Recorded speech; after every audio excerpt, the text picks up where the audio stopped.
Hey! Welcome back to Jay and May English Podcast, the place where your English gets better every single day. And I'm Mr. J. Whether you're listening on your morning commute, during lunch, or just relaxing at home, welcome, friend. You are exactly where you need to be. Okay, Mr. J, I have to say something before we even start today's topic. Go for it, May. What's on your mind? So, yesterday I was trying to tell my friend about my terrible day, and I didn't know the right words in English. I ended up saying, my day was very bad, and that was it. My friend just looked at me like, that's all you've got? Oh, May, my day was very bad. Classic beginner moment. Don't worry, that's exactly why we're here today. Yes, and honestly, I think so many learners go through this exact same thing. Absolutely. And today, we are going to fix that completely. So today's topic is how to explain a bad day in natural English. And Mr. J, why does this topic really matter? Great question. Here's the thing. We all have bad days. Everyone on the planet has them. But if you can't explain your bad day in natural English, you miss a huge connection with the people around you. You sound robotic. You sound distant. But when you use the right phrases, you sound real. You sound human. Oh, I love that. Sound real, sound human. And here's what I promise you. If you stay with us until the very end of this episode, you will walk away with 5 powerful, natural phrases that native speakers actually use, plus real examples and role-play moments you can practice right now. That is such a good reason to stay. And hey, if you're new here and you want to improve your English step by step every single day, hit that subscribe button right now. We drop new episodes regularly, and every one of them is designed to make your English feel more natural and more confident. Well said, May. All right, let's dive in. Yes. Okay, Mr. J, so where do we even begin with this topic? Like, what's the first thing to understand about explaining a bad day? Okay, so let me start with a simple analogy. Imagine you have a small backpack, and during the day, every bad thing that happens, a traffic jam, a spilled coffee, a frustrating meeting, each one is like a heavy rock you put into that backpack. Oh, I like that image, a backpack getting heavier and heavier. Exactly. And by the end of the day, that backpack is so heavy, you're exhausted. And what do you want to do? You want to put it down. You want to tell someone about all those rocks. Right, you just want to share it with someone. That's exactly what explaining a bad day is. It's not complaining, it's not being negative, it's just putting down your backpack. And in English, native speakers do this all the time with friends, family, coworkers. So it's actually a normal, healthy thing to talk about. 100%. And here's a surprising fact. Studies actually show that sharing a bad day with a friend can make you feel up to 20% happier almost immediately just by talking about it. Wait, seriously? 20%? Just from talking? Just from talking, because you feel heard, you feel less alone. And that's why learning these phrases is not just about English, it's about real human connection. Okay, Mr. J, I'm already more excited about this than I expected. So how do you even start? Like, if I want to tell someone about my bad day, what's the first move?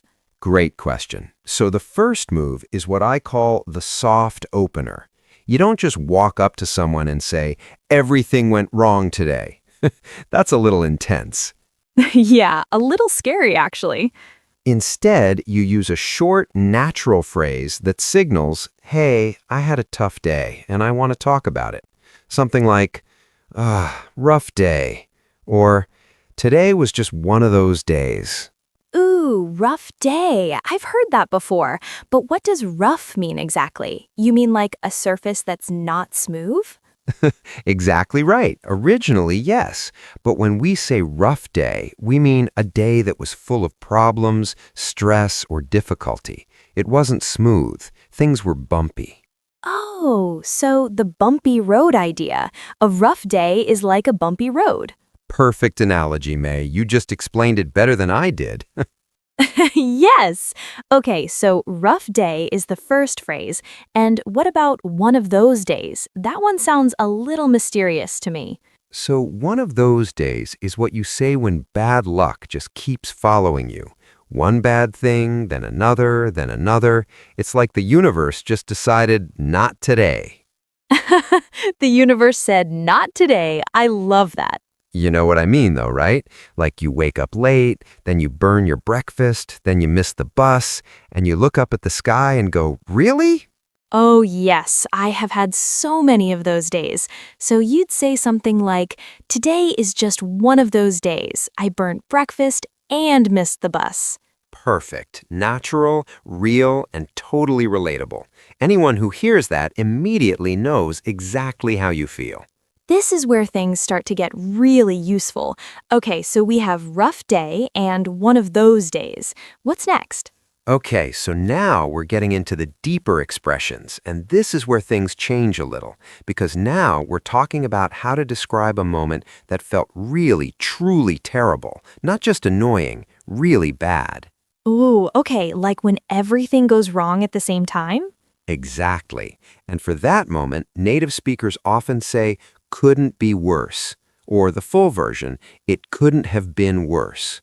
Couldn't be worse. You mean like it was at the very bottom? Like the worst possible? Yes, it means you're saying the situation was at its lowest point. Like imagine your phone dies, then it starts raining, and you forgot your umbrella. You look at your friend and say, couldn't be worse. That is so relatable. I've lived that moment. We all have, May. We all have. And the beauty of this phrase is it's short, punchy, and everyone understands it immediately. No long explanation needed. I love phrases like that, short and powerful.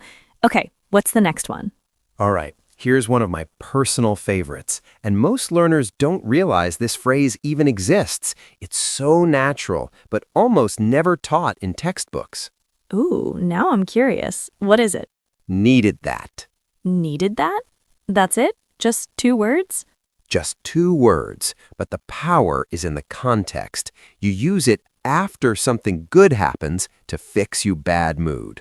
Like you had a horrible day, and then a friend calls you. You vent, you laugh, and at the end you go, I really needed that. Oh, so it's like a sigh of relief. Exactly like a sigh of relief. It means that good thing, that conversation, that cup of tea, it helped. It healed a little piece of your rough day. I really needed that. See, I already know how to use it. Perfect delivery. You're a natural. Okay, but Mr. J, wait. What if someone asks me about my bad day and I don't want to sound too negative? Like, I want to share, but also stay positive. Ah, now that is the question, and this is where the last phrase comes in, the one that is honestly my absolute favorite. Tell me. Silver lining. Silver lining. Like silver? Like the color? So imagine a dark storm cloud in the sky, scary, gray, heavy, but around the edge of the cloud, there's a thin, bright silver light.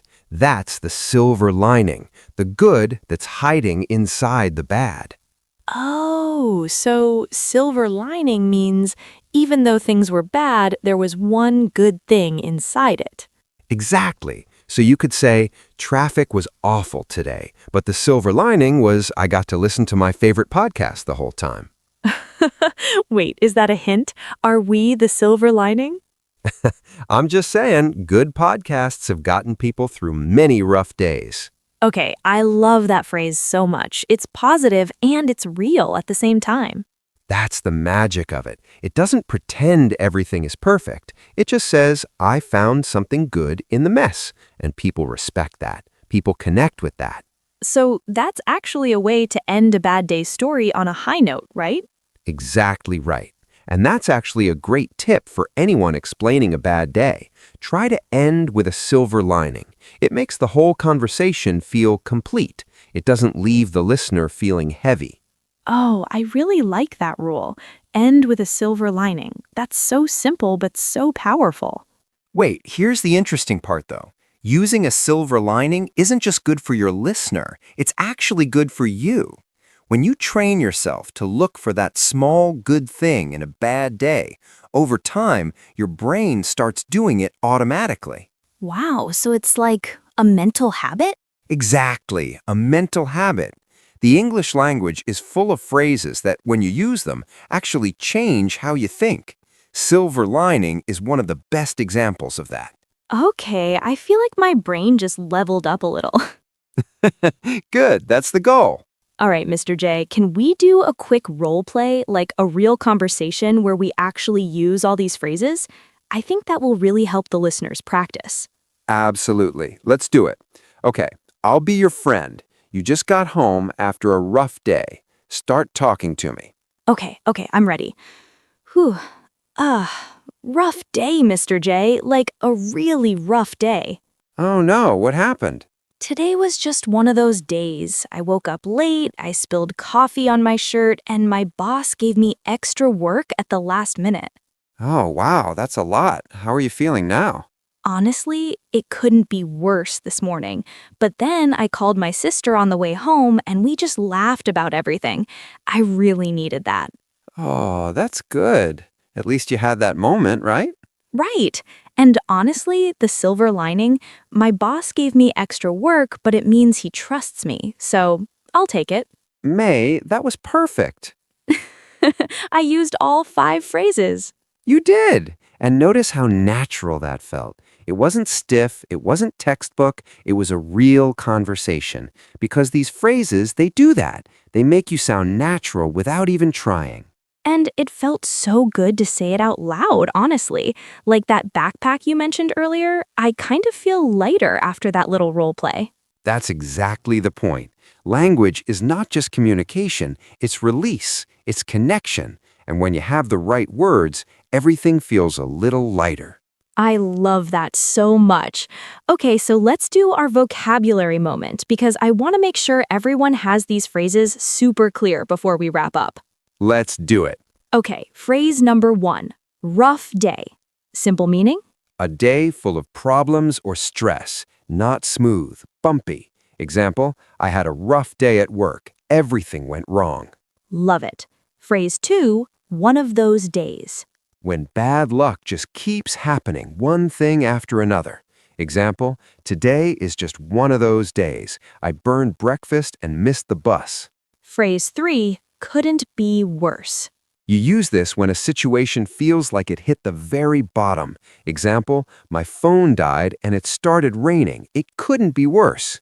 Phrase 4, needed that. Something good helped you recover from your bad mood. Example, I talked to my friend for an hour and I really needed that. And phrase 5, my personal favorite, silver lining. A small good thing hidden inside a bad situation. Example, traffic was awful, but the silver lining was I got to listen to a great podcast. Great podcast, there it is again. Every time. Okay, recap time. So today I learned that explaining a bad day is not complaining. It's a natural human thing to do. And when you use phrases like rough day, one of those days, couldn't be worse, needed that, and silver lining, you don't just sound better in English, you sound like a real person with real feelings. Beautifully said, May. And my one final tip? Don't wait until you have a perfect bad day to practice these. Use them in small moments. Your coffee was cold? Rough morning. Your internet cut off? One of those days. The more you use them casually, the more natural they become. Yes, practice in the small moments. I love that. And remember, every native English speaker uses these phrases because they work. They're not fancy, they're not from textbooks, they're from life. And now they're yours. Now they're yours. I love that line, Mr. J. Thank you, May. All right, beautiful people, before we go, we have a question for you. We want to hear from you in the comments. What's your go-to phrase or expression when everything goes wrong? Do you say something in your own language first and then try to translate it? Or do you have a favorite English phrase you already use? Tell us everything. We read every single comment and we love hearing your stories. And if today's episode helped you feel a little more confident about expressing yourself in English, share it with a friend who's also on this journey, because growing together is always better than growing alone. So true. And if you haven't subscribed yet, what are you waiting for? Hit that button and join our community. New episodes, new lessons, new confidence every week. Until next time, keep speaking, keep growing, and remember, even on the rough days, there's always a silver lining. Bye, everyone. Take care.